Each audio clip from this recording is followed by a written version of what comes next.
我的妹妹与顾燕青梅竹马，许下山盟海誓。顾燕车祸下半身瘫痪，妹妹甩了她，连夜出国。为了给顾家一个交代，我爸妈逼我嫁给顾燕。顾燕厌恶我，我用了5年的时间讨好她。可就算我再努力，妹妹一出现就能夺走她全部的目光。2岁的时候，我的妹妹夏安出生了。她早产病危，在保温箱足足待了39天。为了更好地照顾她，爸妈选择把我送回老家。老家只有姥姥一个人，生活虽不富裕，也不贫穷。在姥姥的宠溺下，我肆意生长。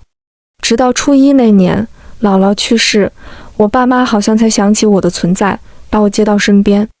但我蠢笨如牛，不会撒娇，不会哄父母开心，甚至在小县城引以为傲的成绩，在大城市连及格线都艰难。蹩脚的英语，我爸妈听了直皱眉。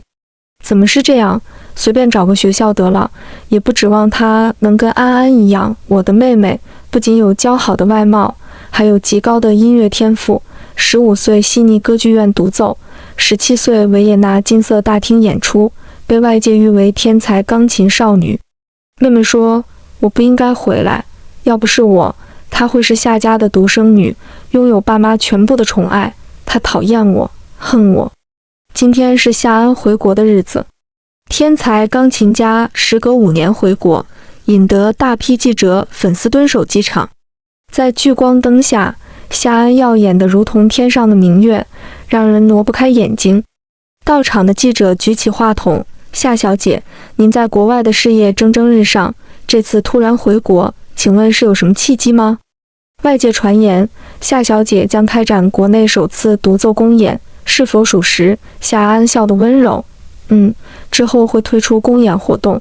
在国外待了很多年，我一直期待能在国内演出，希望到时候我的表现不会让大家失望。有记者问，夏小姐这么多年一直没有男朋友，是专注事业，还是粉丝嗅到八卦的味道？整齐划一地喊起顾燕的名字。夏安和顾燕是青梅竹马，曾一起上过综艺，钢琴少女和金融少年的天才 CP 火遍大江南。直播间的弹幕炸了。当初夏安为了事业毅然出国，顾总可是伤心了好久，3年没有出现在公众面前。顾氏集团封锁了顾燕受伤的消息，他用了3年重新站起来。圈内消息，他俩以前是恋人，夏安出国后才分了手。哇，那这次岂不是要破镜重圆，有情人终成眷属？夏安摸了摸锁骨的戒指项链，对着镜头，语气温柔而又坚定。曾经我错过了对我很好的人，现在想要把他追回来，那眼神是势在必得，是信心十足，是肆意张扬。我和顾燕隐婚，外界不知道，但夏安是知道的。我的心突然紧了一下。如果说我们生活在一个小说世界，那么夏安就是女主。她光芒万丈，身上有股自带的魔力，所有人都喜欢她，围着她。从小到大，她想要什么都能得到。恐慌感袭来，我迫切地想要证明什么，在小小的手机屏幕上放大缩小，放大缩小，最终在一个角落发现了熟悉的身影。这个点，顾燕应该在公司上班，可现在她在机场，望着那个闪闪发光的人。顾燕是一个工作狂魔，绝不会为了任何人任何事耽误自己的进度。我曾经急性肠胃炎发作，打电话向他求助，结果来的人是他的助理，而他从始至终都没有出现。他的解释也只是一句，工作抽不开身，心一抽一抽的疼。手机屏幕渐渐模糊，只剩下一些闪动的光影。不知道过了多久，再次拿起手机时，直播已经结束。我给顾燕发了条短信，晚上早点回家吃饭。接下来我在厨房里忙出忙进，做了一桌子好菜。墙上的时钟不停转动，9点、10点、11点，情绪一点点崩溃，又一点点消耗殆尽。大门开了，一个踉踉跄跄的身影走进来。顾燕喝醉了，被司机送了回来，脸颊很红，嘴里的话含糊不清，为什么？为什么？你不爱我？我没上前去扶他，只是看着他踉踉跄跄地走进书房，从最下层的柜子里翻出一个古旧的箱子。这个箱子我见过，里面装满了顾燕和夏安的照片，从小到大有上百张，还有一些情书。我刚来顾家时，顾燕常常把自己关在书房里，不吃不喝，喝得烂醉如泥，抱着这个箱子不肯松手。现在和当时的场景重合了，一种无力感、恐慌感瞬间充斥全身。顾燕，我喊她，她睁开眼，瞪大了仔细辨认，声线骤然拔高，下蝉。出去，你出去，我不想见到你，出去，和5年前说过的话一模一样。夏安讨厌我，恨屋及乌，所以顾燕也讨厌我。最初我靠近他一点，都会被他大声训斥，端去的药通通被砸了。后来我陪他复健，给他按摩，他才慢慢接纳我。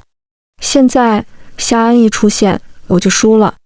他总是能轻而易举地毁掉我的生活，让我狼狈不堪。5年的努力，顷刻间变成了废墟。我近乎落荒而逃地跑出书房，彻夜失眠。第二天一早，顾燕恢复了冷漠疏离的模样，衣衫整齐。我企图从她脸上看出什么，但是没有，什么都没有，好像昨天的醉酒失态是我产生的幻觉。顾燕抬头看我一眼，眉毛微微皱起，递来一杯牛奶。又瘦了，多吃点。我低下头，叮，门铃响了。先生太太，夏安小姐来了。夏安一袭吊带白裙，脖颈上依然戴着她和顾燕的定情信物，戒指上刻着2人姓名的首字母缩写。犹记得她18岁生日宴，公主裙，钻石皇冠，豪华蛋糕。在一片欢呼声中，顾燕取出戒指，单膝跪地，向她许下一生一世的诺言。所有的光都打在他们身上，天作之合，神仙眷侣。我看向顾燕，她连头都没抬，慢条斯理地吃着水果沙拉，似乎夏安的到来对她没有丝毫影响。夏安旁若无人地坐下，嘴角含笑，看向我，婵婵，你昨天怎么没去机场接我呀？我们姐妹5年没见了，你不想我吗？我很想你呢。5年不见，夏安竟也学会了恶心人这一套。从前他对我的恶意摆在明面上，直言不讳地说他没有姐姐，谁都不准喜欢我，不准和我说话。最开始我爸妈虽不喜欢我，但对我有点愧疚，在同学嘲笑我土包子时，会带我去买名牌，认识名牌。可夏安知道后大发脾气，用剪刀把新买的衣服、鞋子、包包毁掉，泪眼朦胧地控诉爸妈不爱他。妈妈排的爱心煎蛋有我一份，他就会绝食抗议。次数多了，爸妈再也不敢对我表现出一份喜欢。我抬头对他不怀好意的视线说不想。夏安的笑容一滞，只是一瞬间，眼睛一转，从身后拿出礼物盒。好吗？以前我年纪小不懂事，我道歉，这是道歉礼物，一个爱马仕的包包，过气款。这是给燕哥哥的，我好不容易买的。他笑眼盈盈，打开盒子，是一款很精致、很名贵的手表。顾燕喜欢收藏手表，尤其喜欢他买的这个牌子。可惜拿回去，我已经有了。顾燕停下吃饭的动作，抬起头，冷漠地扫了一眼手表，话挺绝情。夏安眼底期待的光芒一下灭了，眼泪刷地落下来。对不起，燕哥哥，我不知道。盒子上，他纤细的手指蜷缩，半晌把盒子收了回去。我重新买。顾燕站起身，居高临下地看着他，说：看来夏小姐还没明白我的意思。她一字一顿：我不需要你的礼物，以后也不想看见你。夏安的脸色微微发白，倔强的不可置信地盯着他，不发一言。顾燕低下头，吻了吻我的额头，笑得温柔。上班去了，你慢慢吃，多吃点。这个吻来的猝不及防，我怔了怔。顾燕不喜欢在外人面前和我亲昵，她是在报复夏安吧？想看他极度吃醋，想让他尝尝被抛弃的滋味。胸腔的苦涩翻涌上来，反胃到想吐。顾燕走了，等他的背影彻底消失，夏安收起眼泪，神情倨傲地上下打量。5年不见，你变了不少啊，但野鸡永远是野鸡，你配不上顾燕。现在我回来了，不会再把她让给你。她环顾一周，俨然把自己当成宅子的女主人，装修风格我很喜欢。你信不信，只要我稍稍低头示弱，顾燕就会原谅我，重新爱上我。不，她本来就爱我。夏安上门，邀请我们去参加她的欢迎派对。至于为什么有我，大概是为了让我更深刻地认清现实。派对上，夏安的装扮与以往不同，褪去了清纯可爱，浓妆艳抹，一袭低胸红裙，尽显性感妩媚。一出场就吸引了所有人的目光，周围一片吸气声，不少男士端着红酒上前去搭讪。我目光偷偷瞄着顾燕的反应，她眉宇间化不开的烦躁郁闷，视线再没从夏安身上挪开片刻。她在嫉妒，在吃醋，在生气。我转身要走，却突然被她拉住，骨节分明的手指穿过我的指缝，与我十指相扣。疑惑间余光瞥见夏安摇曳生姿地朝我们走来，视线竟直落在顾燕身上。燕哥哥，我能邀请你跳支舞吗？顾燕举起我们十指相扣的双手，笑了笑。我已经有舞伴了。夏安歪着脑袋看向我，我记得婵婵没学过跳舞，一会儿踩到你的鞋子就不好了。我会，只是没有具体实践过。顾燕的伤好起来后，我有闲有钱，报班学过很多东西，其中就有交谊舞。没关系，我可以教。他淡淡回。那好吧，我重新找舞伴。夏安转身离开。几分钟后，他再次出现在我们视线里时，被一个公子哥缠上了。那人我认识，圈内出了名的好色，家里有钱有势，比夏家高出一大截。眼看着公子哥的手就要搭在夏安盈盈握的腰间，恰在此时，手背上的力道蓦然加重，我差点痛得叫出声来。然而顾燕丝毫没有察觉自己的失控，脸色越来越冷。欢快的音乐响起，公子哥搂住了夏安的腰。那一瞬间，顾燕松开了我的手，我慌忙攥住她的袖子，娇软着嗓音祈求般道：“不要去！你说了，要教我跳舞。”她静静地望着我，漆黑的眼眸里没有一分是为我产生的情绪。我的声音有些哽咽：“顾燕，我才是你老婆。夏婵，她是你妹妹。”她用力把袖子从我手中抽离，转身离去。我看着她强势地从公子哥抢回夏安，揽住他的腰，向全场宣示他的主权。笼罩在他们身上的灯光，刺眼的想要让人流泪。夏安半边身子趴在顾燕身上，朝我看了过来，唇角勾起一个挑衅的胜利者的笑容。周围的人目光如炬地看着我，窃窃私语。我就说嘛，他那么普通，怎么可能比得过夏安？我要是男的，我也不选他。真不要脸，天造地设的一对，当初硬生生被他拆散了。所以说啊，人贵在有自知之明，不是你的，抢了也留不住。灯光之下，我避无可避，下意识地捏紧衣角。我知道，一直都知道，圈内人都瞧不上我，暗地里讽刺我，觉得我配不上顾燕。我相貌普通，配不上他颠倒众生的俊俏脸庞，资质平平，配不上他商界大佬的名号。我不想哭的，可委屈的情绪如涨潮般汹涌地漫上来，挡也挡不住，太 狼狈了。阳台上的风很冷，我的心更冷。擦一下，旁边递来一张纸巾，入眼是一张帅得张扬又肆意的脸。谢，我微微一愣，连忙接过来。他双手插兜，一语不发地盯着我片刻，说道：“为了个不值得的男人哭成这样，太没出息了。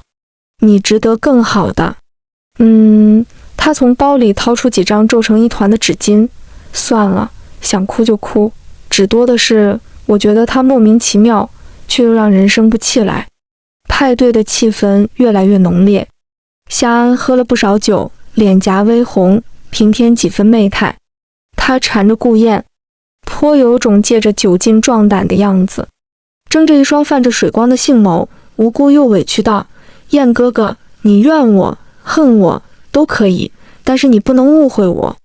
我从没想过抛弃你，也没有嫌弃你，只是当时有一个认识 Antonius 的机会，你知道的，成为 Antonius 的徒弟是我毕生的梦想，我不能失去这个机会。他的样子无比委屈，像是蒙受了什么巨大的冤屈。若不是我亲耳听到他嫌弃顾燕贪了，害怕自己要照顾他下半辈子，求着爸妈送他出国，我差点就信了。现在顾燕站起来了，以雷霆手段掌控了顾氏集团，成为商界大佬，他便后悔了，巴巴地赶回来。他呀，清醒得很。顾燕面上无动于衷，冷淡疏离，可我一眼识破他伪装下的烦躁。夏安转过头，婵婵，求求你，你把燕哥哥喊对我好不好？我不能没有他。我没搭理他，因为我的胃隐隐作痛，而且越来越痛，像有机器在里面搅来搅去，一阵阵痛绞痛。顾燕，我胃疼。我扯了扯他的衣服，能不能带我去医院？我胃痛。顾燕偏过头看我，神色一变，随即将我拦腰抱起来。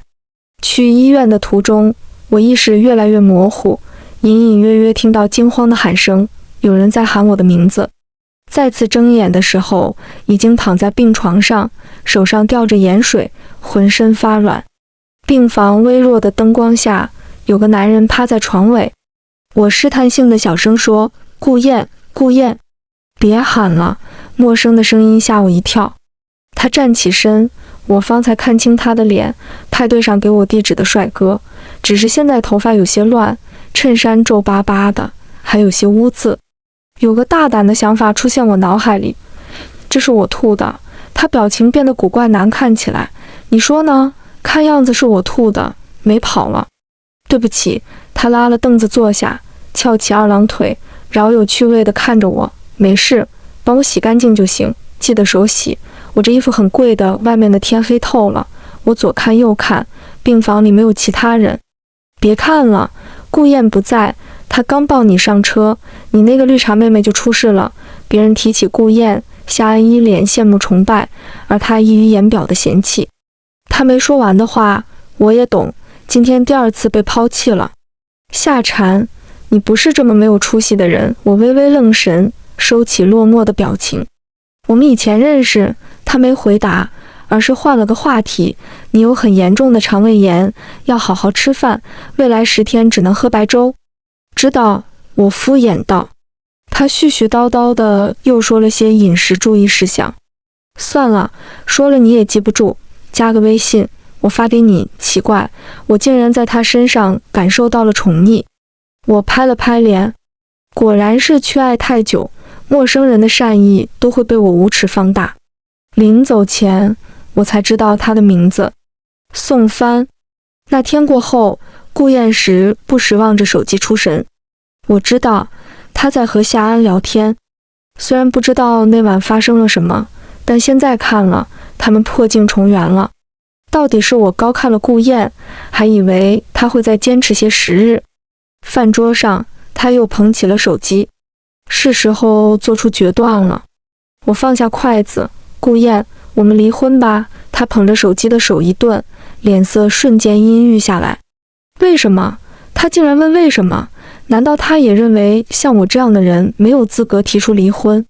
哪怕他跟前任藕断丝连，我也得委曲求全。夏婵，你不是这么没有出息的人。脑海里突然冒出这句话。我掀起眼帘，与他对视，因为我腻了，这样的日子我过腻了。和你在一起的每一天，我都不快乐。这句话仿佛点燃了顾燕的怒火，她高大的身影朝我压来，恶狠狠地捏住我的下巴。夏婵，死了这条心吧，我不会让你如愿。这辈子你只能在我身边。不等我说话，低头吻上我的唇，将我禁锢在他怀里，动作霸道又凶残，完全没有半点风度。我无力反抗。每当这种时候，我都感觉窒息。在我人生每个关键点，都只有被人支配的份。大学毕业，满心欢喜地逃离原生家庭，被压下，认命当个贤妻良母，平静的生活被碾碎。如今连离婚都成了奢望。摸到了我满脸的泪水，顾燕的动作一致，颤抖的手拂去我的泪痕。她抱着我睡了一晚。其实我和顾燕也有过很美好的记忆，手牵手在夜晚的街道上散步，在对方脸色乱化，睡前睡后亲亲。某天晚上，他去下家回来，把自己锁在书房待了很久，出来后对我的态度180度大转变。他的温柔，他的冷漠，他的喜怒哀乐，我都只能被迫承受。梳妆台上的离婚协议被顾燕撕得粉碎。没关系，我可以再打印。我沉默地捡起碎片，扔进垃圾桶，梳妆打扮一番，约了宋帆见面。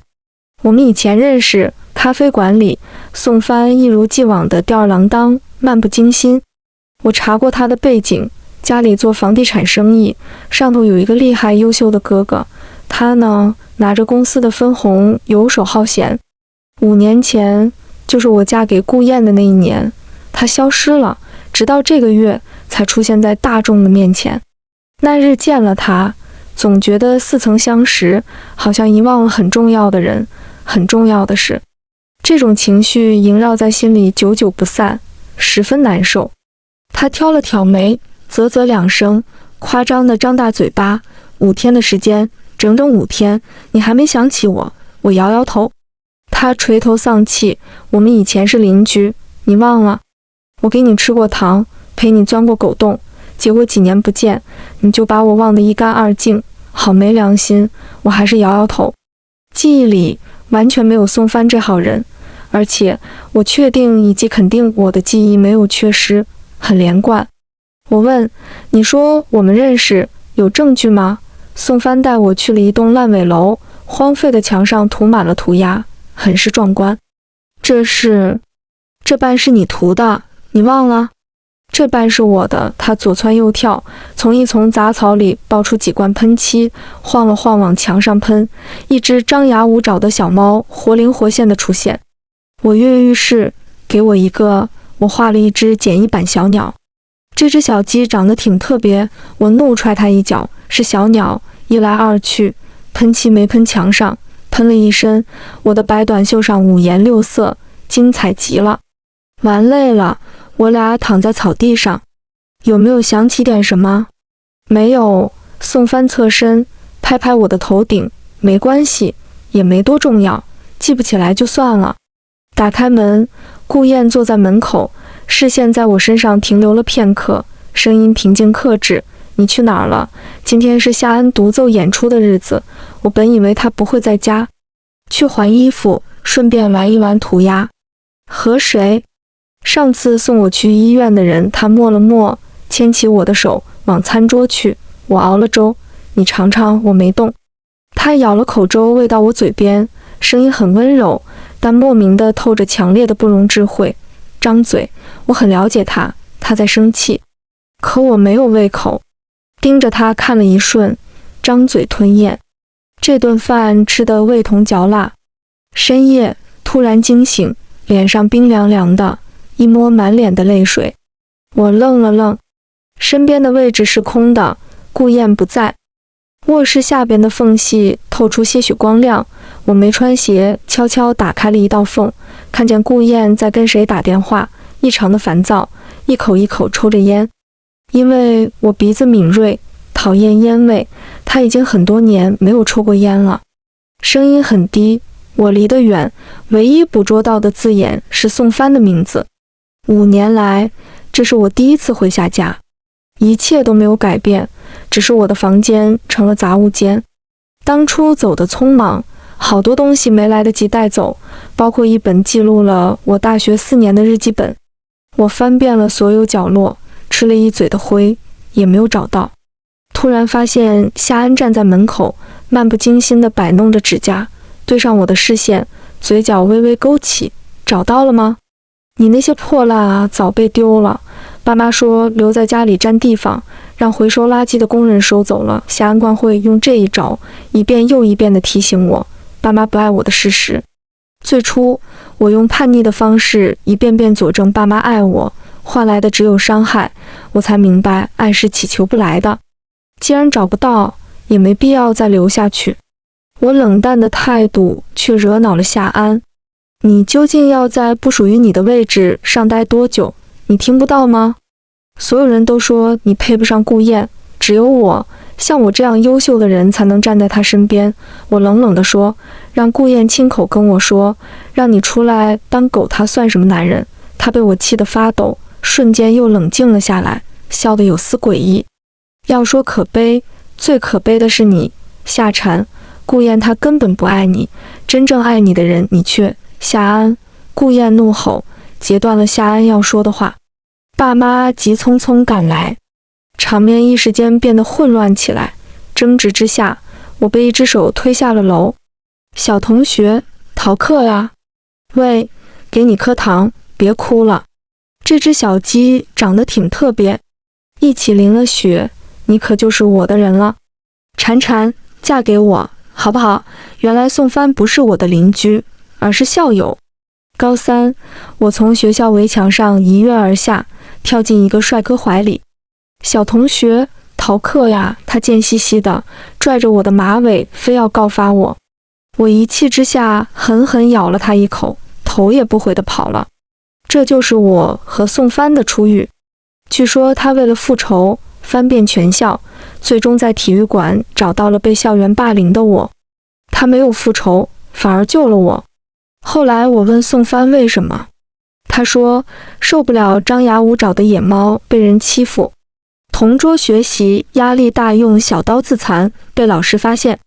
他爸妈跑来学校，哭着给他道歉，说以后再也不逼他了。我意味深长地看着他们一家三口，回家后在胳膊上划几道口子，鲜血淋漓。吃饭时把袖子拉得高高的，特意露出伤口，期待爸妈的反应。他们会哭着心疼我吗？会分一点爱给我吗？没有，有的是冷漠打骂。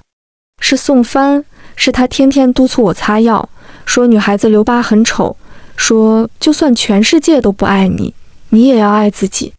涂鸦墙是宋帆的秘密基地，他把喷漆灌色到我手里，语气嘚瑟，这面墙分一半给你，你不开心了就来这儿随便画，那样子好像手里拿了100万大钞，说拿去随便花。和宋帆在一起的每一刻，我都很开心。高中毕业后，我们恋爱了。在他的宠爱下，我的要求越来越多，不许凶我，不许吼我，要每天说10遍爱我。生日不能敷衍，一定要有蛋糕，还要有玫瑰花。要给我扎头发、吹头发，不许跟其他女生搞暧昧。宋帆不厌其烦地用行动证明，他爱我，会一直爱我。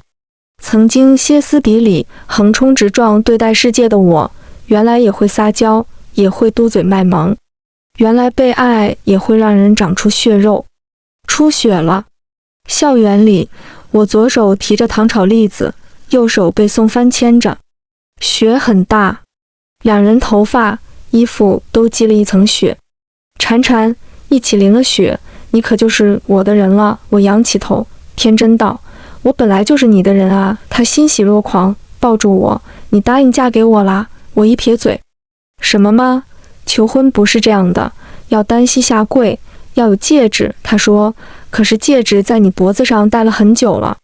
我在门外听见，顾燕出了车祸，可能会终身瘫痪，夏安逃了，爸妈准备把我送给顾家。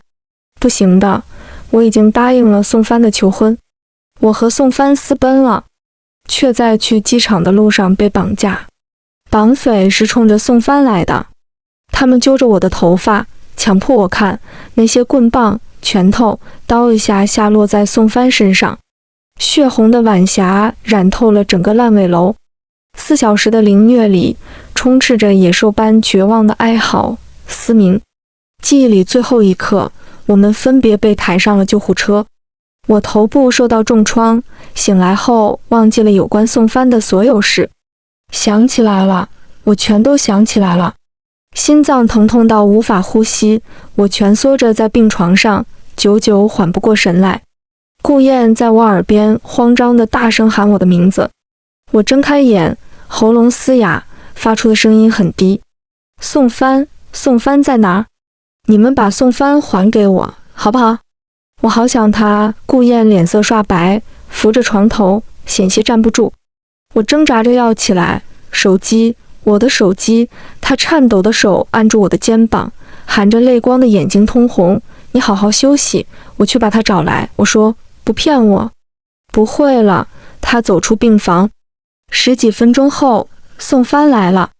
我声嘶力竭喊他，眼泪一下涌了出来。阿帆，我在。阿帆，我在。阿帆，我在。我埋在他怀里，感觉骨头都要被揉碎。夏安因为故意杀人罪被判了5年。法庭上，他大笑，怨恨的目光几乎要把顾燕盯穿。你以为你是什么好东西？刚知道夏晨爱的是别人，就迫不及待地收回了你廉价的爱。顾燕僵硬地转头看我，他又笑着对我说，你们结婚第3年，他就知道了你和宋帆的事，可他非但没告诉你，还冷落你。对了，还有你的日记本，我回国当天就被他抢了。他明明厌我，却为了不让你想起宋帆向我妥协，哈哈哈，我和顾燕离婚了。他把那个古旧的箱子交给我，我愣住，里面装了一本日记本，上百张我和他的照片。顾燕说，我常常做噩梦，撕心裂肺地喊着宋帆的名字，怎么都叫不醒。他去了夏家一趟，对我爸妈一顿威胁，从他们口中知道了我和宋帆的故事。关于要不要告诉我，他痛苦过，迷茫过，最终决定把这个秘密藏起来。艳阳高照的夏天，我带着宋帆回到老家，他在一旁拔草，我抱着姥姥喜欢的康乃馨，絮絮叨叨。姥姥，我来看你了。这么多年，我还是第一次回来，周围变化可大了，家家户户都建了新房子，只有咱家还是老样子。院子里的桃子熟了，我吃了一个，可甜可甜了。杨伯伯可热情了，一眼就认出我，拉着我去他家吃饭。你还记得他家小儿子吧？现在结婚了，孩子都会打酱油了。小时候你还想让他给你当孙女婿。宋帆挑挑眉，走过来牵住我的手，语气郑重，姥姥，您放心，我以后会对婵婵好。我浑身酸软，四仰八叉地躺在床上，被一只大手挖起来。起床吃早饭，我往后一躺，瞪他，我不吃，都怪你，要了那么多次，累死了。宋帆心虚，温声细语地哄我，你胃不好，不能不吃早饭。我熬了粥，是你最喜欢的皮蛋瘦肉粥，吃一点。我撇嘴，眼睛一转，抬起胳膊，那你抱我去。好。吃完饭，我又活了过来，拉着宋帆散步。路上，背着书包的学生成群结队，嬉戏打闹。宋帆揉了揉我的头发，你小时候也是这样的。我仰头看他，骄傲道，对呀，姥姥腿脚不好，我都是自己上下学，从来不让姥姥操心。他轻轻一笑，很棒。这时街角走过一对老人，他说，婵婵，等你老了，腿脚不好，我背你。我还是坐轮椅吧，你比我大，一把老骨头，怕把你压散了。夏婵，他突然喊我大名。听不出来吗？那我直说了，你什么时候答应嫁给我？啊，我早就答应了呀。再答应一次。我宣布，这辈子、下辈子、下下辈子，宋帆都是夏婵的人。